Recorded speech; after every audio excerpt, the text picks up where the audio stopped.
नमस्कार माझ्या लाडक्या भगिनींनो आणि भावांनो, एक छोटासा प्रश्न तुम्हाला विचारते. तुमच्या घरात पैसे येतात पण ते टिकत नाही का? कारण घरात नसताना नको ती भांडणं होतात का? आणि घरात सतत थकवा, आजारपणा आणि नकारात्मक जाणवते का? जर यापैकी काहीही तुमच्या आयुष्यात घडत असेल तर हा व्हिडिओ शेवटपर्यंत नक्की पहा. कारण आज मी तुम्हाला अशी एक महत्त्वाची गोष्ट सांगणार आहे जी तुमचं संपूर्ण आयुष्य बदलू शकते. जय जय श्री स्वामी समर्थ. भक्तांनो, आपल्या घरात पाणी आपण खूप साधी गोष्ट समजतो, पण वास्तुशास्त्रानुसार पाणी हे फक्त पाणी नसतं. ते धनाचं प्रतीक असतं, लक्ष्मीचं रूप असतं आणि हेच पाणी जर चुकीच्या ठिकाणी ठेवलं तर त्याचा आपल्या घरात दारिद्र्य आणू शकते. स्वामी समर्थांच्या कृपेने आज मी तुम्हाला अशा 3 ठिकाणाबद्दल सांगणार आहे जिथे पाणी कधीच ठेवू नका आणि त्याचबरोबर काही सोपे उपायही सांगणार आहे जे तुम्ही लगेच करू शकता. त्यामुळे हा व्हिडिओ पूर्ण पहा आणि मनापासून ऐका. चला तर मग सुरुवात करूया आपल्या पहिल्या ठिकाणापासून. भक्तांनो, पहिलं ठिकाण म्हणजे आग्नेय कोपरा म्हणजेच साऊथ ईस्ट दिशा. ही दिशा अग्नी देवताची मानली जाते. या दिशेला सूर्यकिरण जास्त प्रमाणात येतात, त्यामुळे इथे उष्णता आणि ऊर्जा खूप जास्त असते. म्हणूनच वास्तुशास्त्र सांगतं की ही दिशा स्वयंपाकघरासाठी सर्वात योग्य आहे आणि इथेच आपण सर्वात मोठी चूक करतो. आपण या दिशेला पाण्याशी संबंधित गोष्ट ठेवतो, जसं की पाण्याची टाकी, नळ, बोरिंग किंवा हातपंप.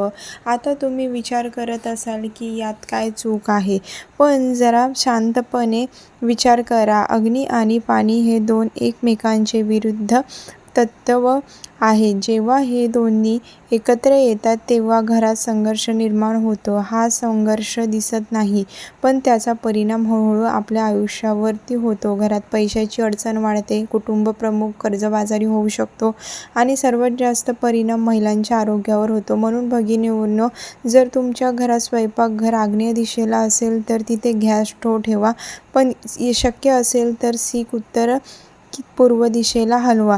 जर ते शक्य नसेल तर आहे कमीत कमी पाण्याचा साठा तिथे करू नका. ही छोटीशी बदललेली सवय तुमच्या घरात मोठा बदल घडवू शकते. स्वामी समर्थ आपल्याला नेहमी सांगतात की जीवनात संतुलन खूप महत्त्वाचं आहे. अग्नी आणि पाणी यांचा संघर्ष टाळा, म्हणजेच घरात शांतता टिकेल. आता आपण दुसऱ्या ठिकाणाकडे वळूया.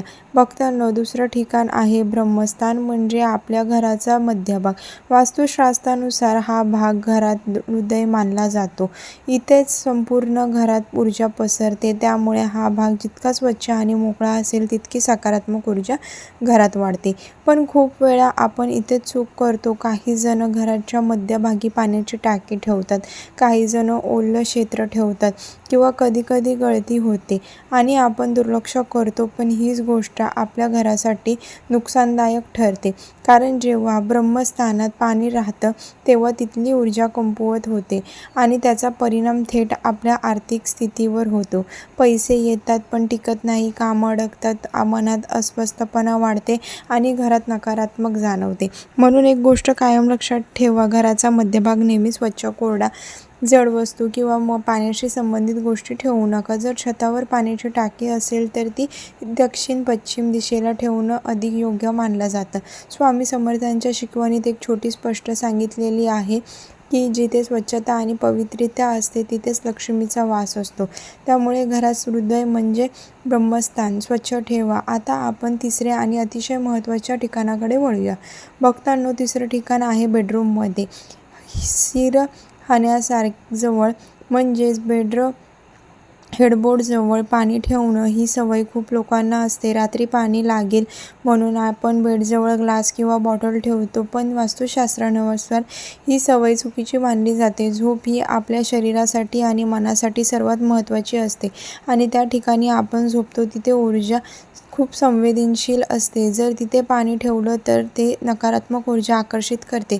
त्यामुळे झोप व्यवस्थित लागत नाही, वाईट स्वप्न पडतात, मनात भीती किंवा उदासी वाढते आणि हळूहळू त्याचा परिणाम आपल्या आरोग्यावर आणि नातेसंबंधावरही होतो. विशेषतः महिलांनी या गोष्टीकडे जास्त लक्ष द्यावं हवं, कारण घराची ऊर्जा सांभाळण्यासाठी जबाबदारी बहुतेक वेळा आपल्या खांद्यावर असते. म्हणून रात्री झोपताना सिरहाण्याजवळ पाणी ठेवू नका. जर गरज असेल तर थोडं दूर ठेवा आणि झोपण्याची जागा नेहमी स्वच्छ आणि कोरडी ठेवा. मास्टर बेडरूम दक्षिण-पश्चिम दिशेला असेल तर अधिक स्थिरता मिळते आणि हेडबोर्ड मजबूत भिंतीला लागलेला असावा, यामुळे मानसिक स्थिरता वाढते.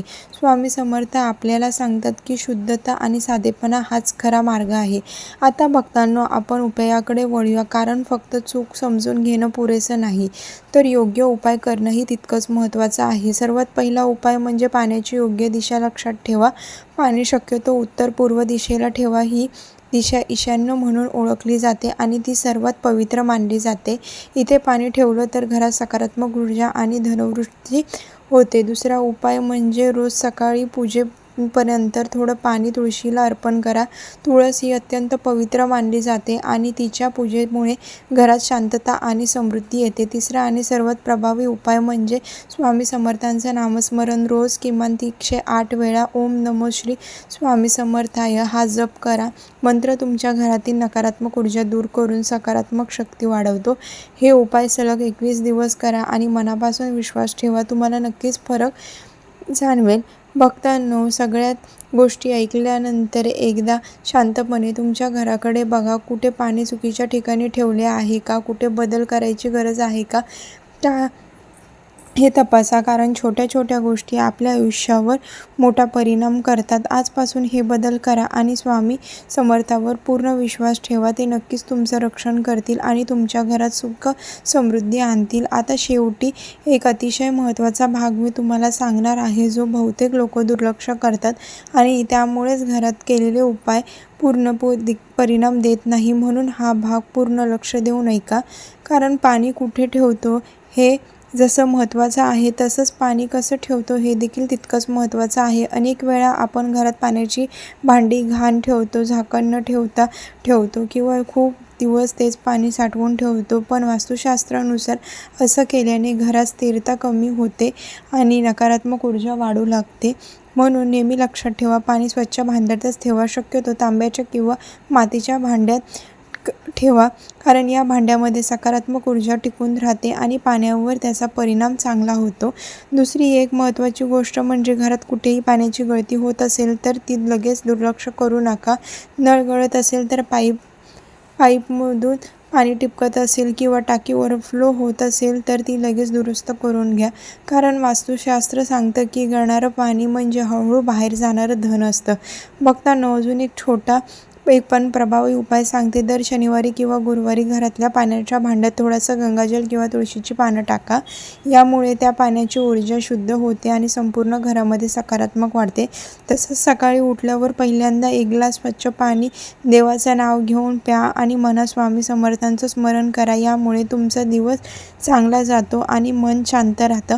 आणखी एक गोष्ट लक्षात ठेवा, जेव्हा आपण घरात पाणी भरतो तेव्हा टाकीत पाणी साठवतो तेव्हा मनात चांगले विचार ठेवा. राग किंवा तणावाच्या अवस्थेत हे काम करू नका, कारण आपल्या भावनांचा परिणाम त्या पाण्यावर होतो आणि तेच पाणी आपण वापरतो. भक्तांनो, घरात पाणी ही फक्त गरज नाही, तर ही एक ऊर्जा आहे, एक शक्ती आहे आणि जर आपण तिचा योग्य सन्मान केला तर ती आपल्या आयुष्यात सुख, समृद्धी आणि शांती घेऊन येते. म्हणूनच आजपासून या छोट्या छोट्या गोष्टीची काळजी घ्या आणि स्वामी समर्थांवर श्रद्धा ठेवा, कारण जिथे श्रद्धा असते तिथे चमत्कार घडतात. जर हा व्हिडिओ तुम्हाला उपयुक्त वाटला असेल तर नक्की लाईक करा आणि आपल्या ओळखीच्या प्रत्येक व्यक्तीपर्यंत शेअर करा, कारण कदाचित तुमच्या एका शेअरमुळे कुणाचं तरी आयुष्य बदलू शकतं.